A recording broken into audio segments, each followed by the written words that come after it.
Little girl rescues German Shepherd from mud. What happened next will break your heart. A little girl. A silent scream. A moment that shattered the silence of an entire town.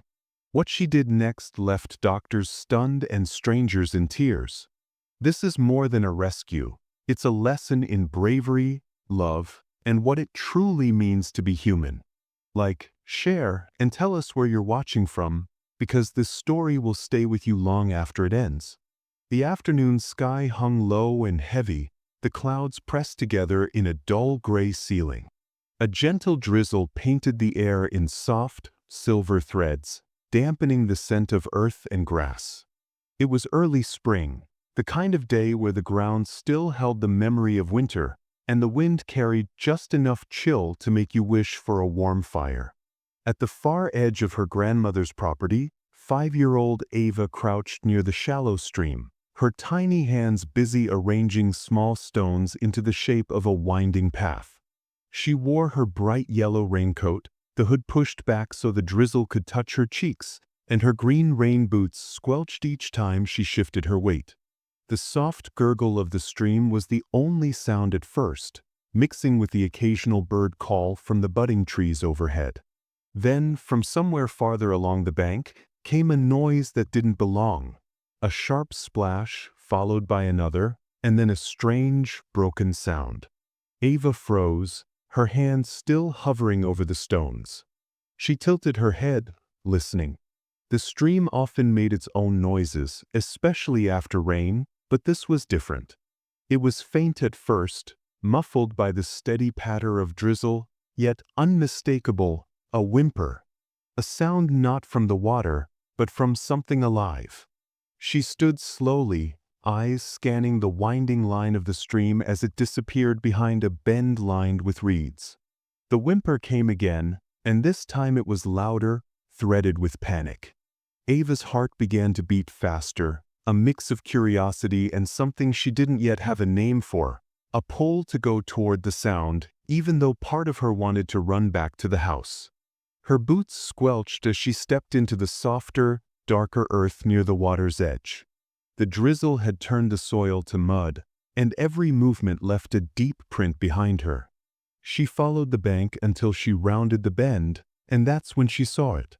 Half submerged in the thick, sticky mud of a shallow bank was a large German Shepherd. His fur, once a rich blend of black and tan, was plastered to his body in dark, dripping clumps. His sides heaved with the effort of breathing, each rise and fall a visible struggle. His eyes, deep brown and rimmed with fear, locked onto her the instant she appeared. The back half of his body was trapped deep, the mud clinging like cement. Each time he tried to pull free, his legs sank further, the sucking sound of the mire swallowing him a little more. The drizzle beaded on his fur, rolling down to mix with the streaks of mud coating him. Ava's breath caught in her throat. She had seen dogs before, her grandmother's neighbor had one, but never like this. This one wasn't wagging his tail or running across a yard. He was stuck, hurt, and terrified. The shepherd let out another low, frantic whimper. It was a sound that made Ava's chest feel tight, like something inside her was urging her forward. Without thinking, she stepped closer, each boot making a sticky suction sound as it pulled free from the mud. The closer she got, the stronger the smell of wet earth and damp fur became, the drizzle now soaking through the ends of her hair. The dog's ears twitched, his eyes following her every move. She stopped a few feet away, not wanting to scare him more. For a moment, neither moved, just two figures in the gray drizzle, each studying the other, the stream whispering beside them. Ava swallowed hard, her voice small but steady. "Hold on." She took one more careful step forward, the mud sucking at her boots. Rain dripped from her bangs and traced a cold line down the side of her face. She crouched, her knees sinking slightly into the muck, her eyes never leaving his. "I'm gonna get you out." The shepherd's breathing quickened, but he didn't growl or pull back. If anything, there was a flicker in his eyes. Hope, or maybe just the faint recognition that someone had finally come. In that moment, with the drizzle turning into fine mist around them, the world seemed to narrow down to just the two of them, a trapped soul and a small girl who had decided she wouldn't leave him there. Ava had always been the kind of child who noticed things others overlooked. At just 5 years old, she could spot a butterfly resting on a fence post or hear the faint rustle of a rabbit in the hedges before anyone else. Her parents, Mark and Elena, liked to joke that she was part bird, part fox, always curious, always aware.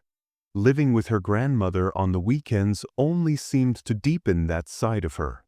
Her grandmother's countryside home was a place where the air smelled faintly of hay and wildflowers, where the horizon stretched in a slow, rolling line of green hills. The property itself felt endless to Ava, sprawling yards that faded into tall grasses, clusters of old oak trees with branches thick enough to hold a swing, and a winding stream that curved behind the house like a silver ribbon. The stream was beautiful in every season, but after rain, it could swell and darken, carrying sticks and leaves down its current. Her love for animals was no secret. Elena often told stories about finding Ava in the chicken coop at dawn, holding out small handfuls of grain like an offering to the hens. Another time, she'd been found crouched in the driveway with cupped hands, sheltering a frog from the heat until she could release it into the shaded grass by the stream. "She's got a soft heart," her grandmother would say, watching Ava with quiet pride. On this particular day, the spring air felt damp and heavy, the drizzle falling steadily enough to beat on the leaves but not enough to drive anyone indoors. Mark and Elena were helping Grandma clear out the old shed, hauling boxes and sweeping the dust from corners that hadn't been touched in years.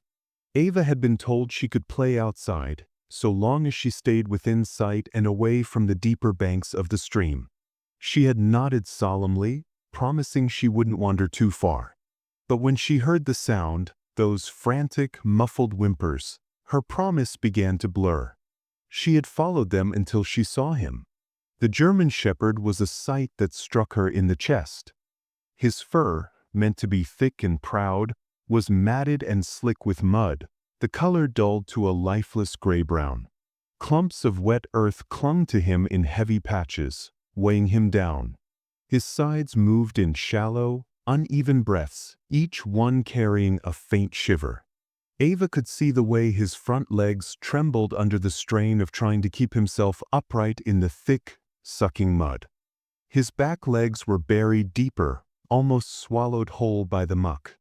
His ears twitched at every small sound, but his eyes, deep, glassy pools, never left her. They were rimmed with something that wasn't just fear. It was exhaustion, the kind that comes when you've been fighting too long. She stopped a few feet away, careful not to send any splashes toward him. The drizzle blurred her vision for a moment, and she blinked it away. She could hear her father's voice in her head, the warning about the deeper banks, but she also felt something else, an ache in her chest that made it impossible to turn away. "It's okay," she said softly, her voice just above a whisper. She crouched down, her knees pressing into the damp ground, the mud seeping into the fabric of her raincoat.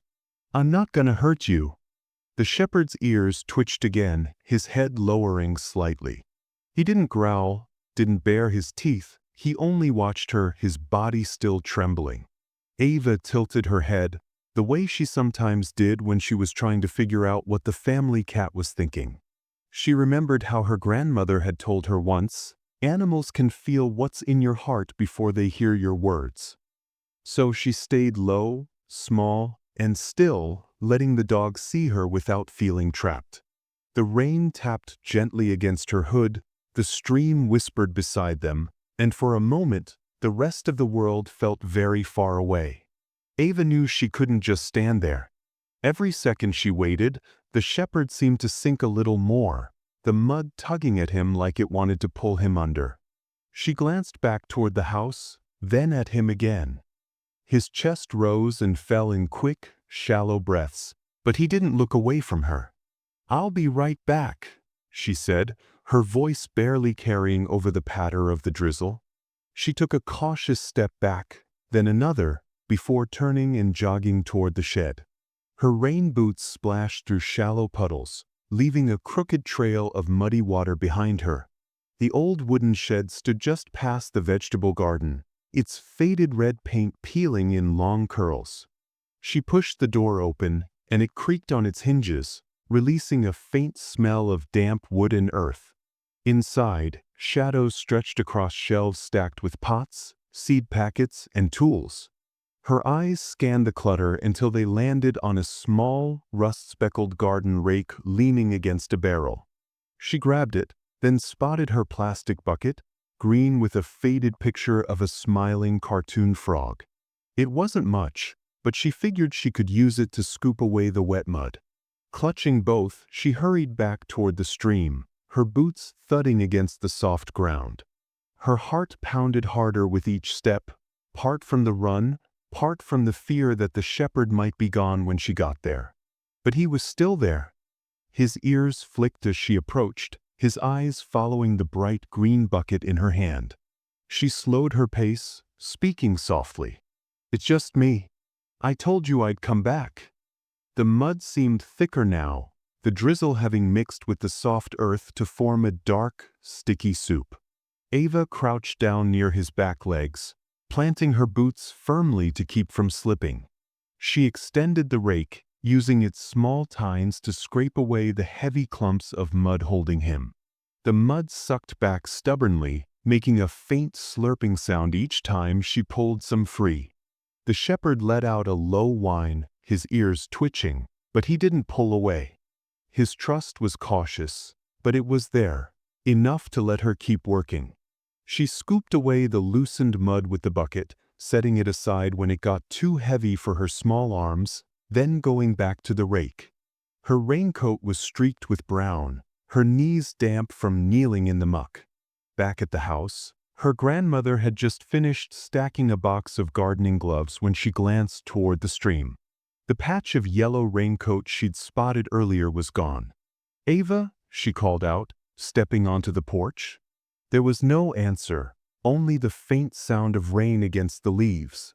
She frowned, leaning over the railing. "Ava," she called again, louder this time. Still nothing. A flicker of worry passed over her face as she stepped back inside to tell Ava's parents.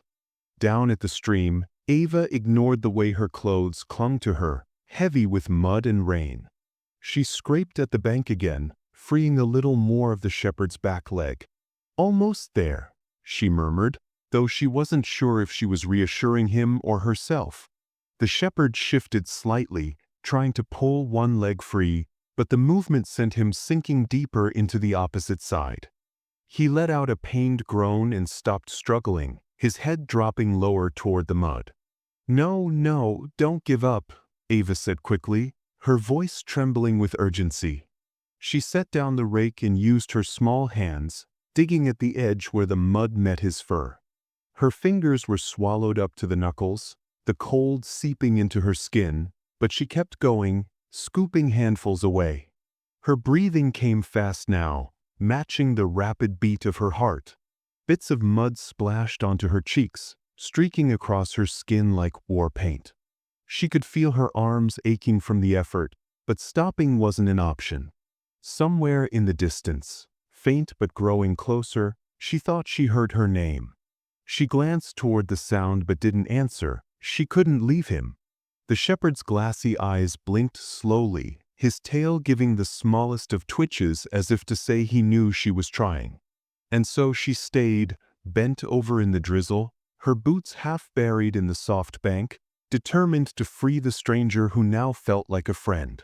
By the time her father spotted her, Ava was almost unrecognizable, her bright yellow raincoat streaked with thick brown mud, her hair plastered to her forehead in wet strands.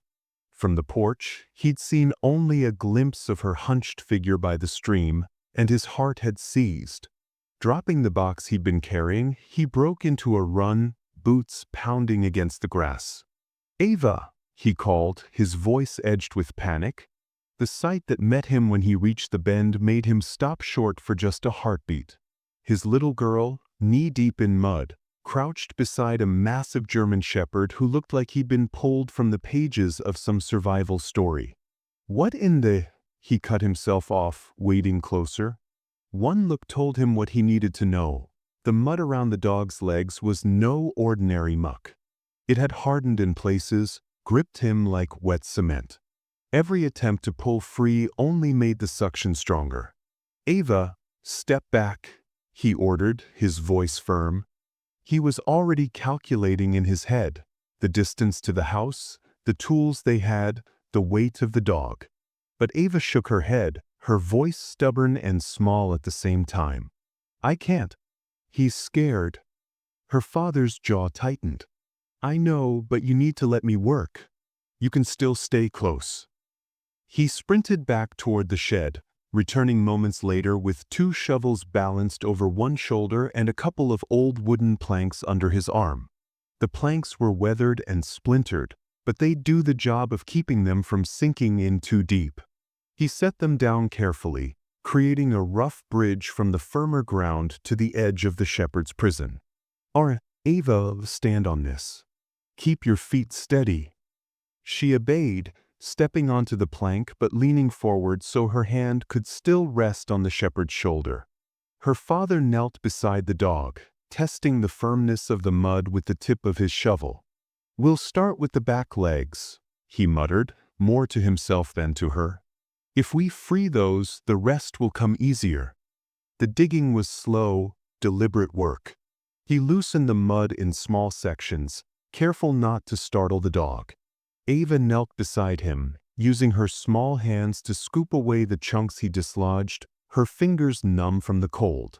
The shepherd's eyes darted between them, his breathing uneven, but he didn't try to pull away. "You're doing great, buddy," Ava whispered, her voice steady even though her arms ached. "Just a little more." Finally, with a wet sucking sound, one of the back legs came free, trembling but usable. The dog shifted his weight instinctively, but her father placed a steadying hand on his side. "Easy. We've still got one more." Another round of careful digging, another bucketful of loosened mud, and the second leg was free. The shepherd stood shakily, his muscles straining to keep balance on the unstable ground. Her father adjusted the planks, guiding him forward. "Come on, boy," he coaxed. "Almost there." The shepherd took one hesitant step, then another. His paws slid a little on the slick wood, but he kept going, his focus flicking to Ava, who was crouched ahead of him with her arms outstretched. When he finally reached the end of the planks and set his paws on solid ground, Ava didn't hesitate. She threw her arms around his neck, burying her face in the wet fur without a thought for the mud or the smell. The shepherd stood still, as if startled by the sudden affection, then lowered his head slightly into her shoulder. Her father stood over them, breathing hard, a mix of relief and disbelief in his eyes. "All right," he said quietly, more to himself than anyone else. "We got him." The shepherd's legs wobbled beneath him, and it was clear he wouldn't be able to make it to the house on his own. His breaths came in short bursts, his chest heaving from the effort of even standing. Mark glanced at Ava, then back at the dog, his mind already turning over solutions. "We'll carry him," he said, moving toward the shed once again. A moment later, he returned with an old green tarp, its edges frayed from years of use. Together, he and Ava's grandmother unfolded it on the ground, coaxing the shepherd to lie down with soft voices and gentle hands. Ava knelt beside him, one small hand on his shoulder. "It's okay, buddy," she murmured, though she hadn't yet decided on the name. Somehow, it had just slipped out. With the dog settled on the tarp, Mark and his mother-in-law each took an end, lifting slowly. The shepherd let out a low whine at first but didn't fight them, his trust, or perhaps his exhaustion, keeping him still. Ava followed closely, her small boots splashing in the shallow puddles along the path. Inside, the living room glowed with the warmth of the wood stove. The air smelled faintly of burning oak, a contrast to the damp chill they'd carried in with them. Ava's grandmother hurried to the linen closet and returned with a stack of towels.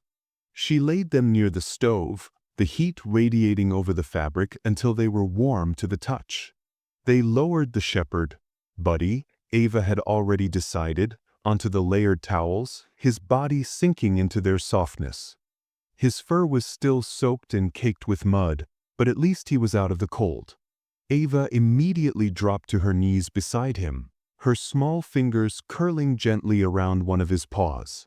"You're safe now," she whispered, her voice carrying the kind of certainty only a child could have. Mark filled a shallow bowl with fresh water, setting it within reach. Buddy's head lifted slowly, his tongue flicking out to lap at the surface. His movements were hesitant at first, as though unsure if the offering was real, but soon he drank in slow, steady sips. From the kitchen, Elena appeared with a plate of leftover cooked chicken, torn into small pieces. She crouched beside him, holding one out in her palm.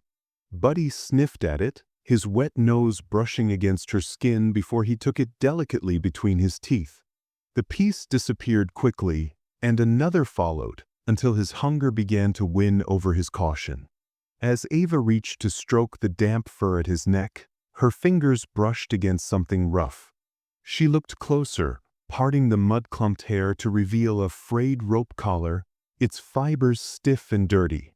"Dad?" she said softly. Mark knelt beside her, his expression darkening as he examined the rope. "This isn't from someone who cared for him," he muttered. The rope was worn and uneven, as though it had been cut or torn. Its presence alone told a story neither of them liked to imagine. Ava's grip on Buddy's paw tightened slightly. "No one's going to hurt you anymore," she said, her voice fierce in a way that surprised even herself. The rain outside had begun to ease, the steady patter on the roof softening into silence. In the quiet, the crackle of the wood stove filled the room, mingling with the sound of Buddy's slow, deep breaths. "Buddy," Ava said again, testing the name on her tongue. It fit, somehow, like it had been waiting for him. She reached out, brushing her fingers along the side of his face. His eyes, still tired but no longer clouded entirely by fear, followed her every movement. Then, as if deciding she'd earned it, Buddy shifted slightly and lowered his head into her lap. A faint sigh escaped him, long and low, carrying with it the weight of whatever he'd endured. Ava's small hands cupped the sides of his head, her thumbs stroking the damp fur. For the first time since she'd found him, Buddy looked like he believed he might be okay. By the time the knock came at the door, Buddy was dry enough to be comfortable but still lay curled on the towels, his body heavy with exhaustion. Mark answered to find the local vet, Dr. Harris, standing on the porch in a rain-spotted jacket, a small medical kit in one hand. "Got your call," Dr. Harris said as he stepped inside. His eyes landed on the shepherd immediately. "Let's have a look at you, big guy." Ava stayed right where she was, one hand resting on Buddy's paw as Dr. Harris crouched down beside them. The vet's movements were calm, practiced. He ran his hands gently over Buddy's legs, checking for fractures, then leaned in to examine the raw patch where the rope collar had been. "Dehydrated, underweight," he murmured, "but lucky. No major injuries, just strain and exhaustion." He reached into his kit, pulling out a small handheld scanner. "Let's see if you've got a microchip." The soft beep of the scanner filled the room as Dr. Harris moved it slowly along Buddy's neck.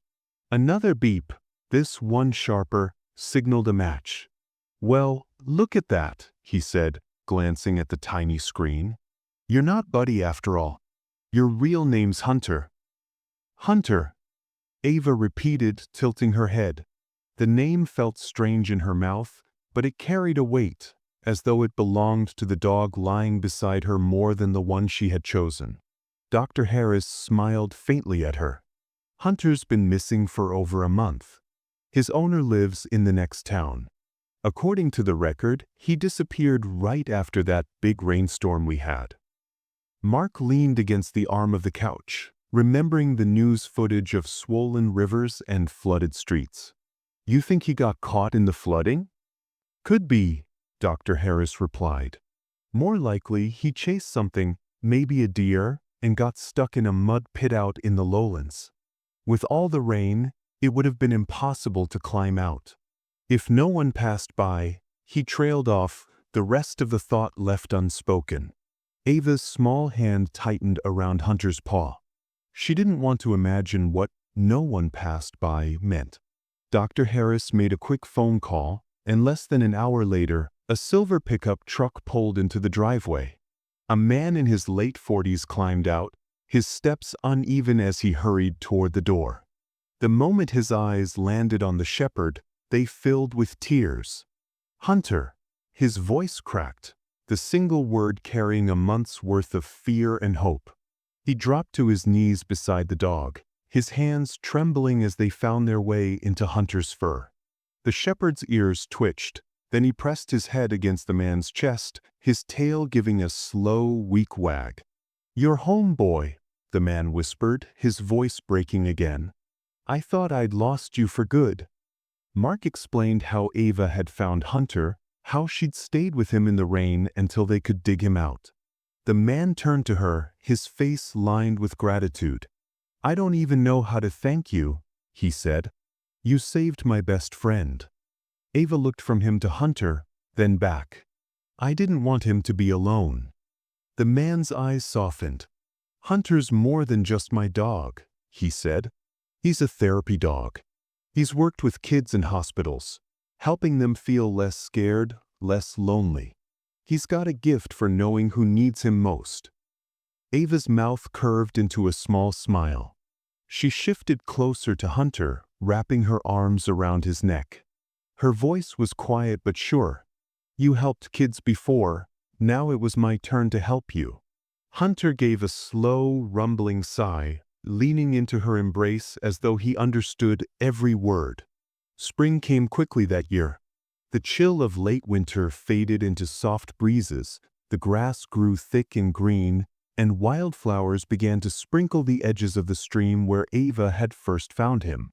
Hunter was no longer the trembling, mud-caked shadow of a dog she had pulled from the banks. He was whole again, his coat glossy under the sun, his steps strong and sure. Though he had returned to live with his owner, the silver pickup truck became a familiar sight in the driveway every few days. Hunter would leap out the moment it stopped, bounding across the yard with a joyful bark. Ava would be waiting, a worn tennis ball already in hand. Under the bright afternoon sky, they played fetch until both were breathless.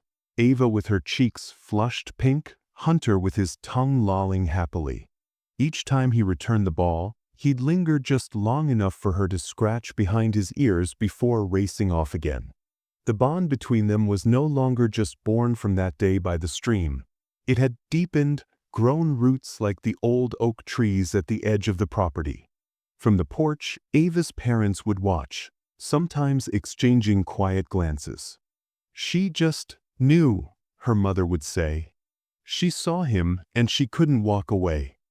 Mark would nod, remembering the stubborn set of Ava's jaw when he'd first told her to step back. If she hadn't been there, he didn't finish the sentence. They both knew what it meant. One afternoon, after the game had ended, Ava lay back in the grass, her hair fanned out around her like a halo.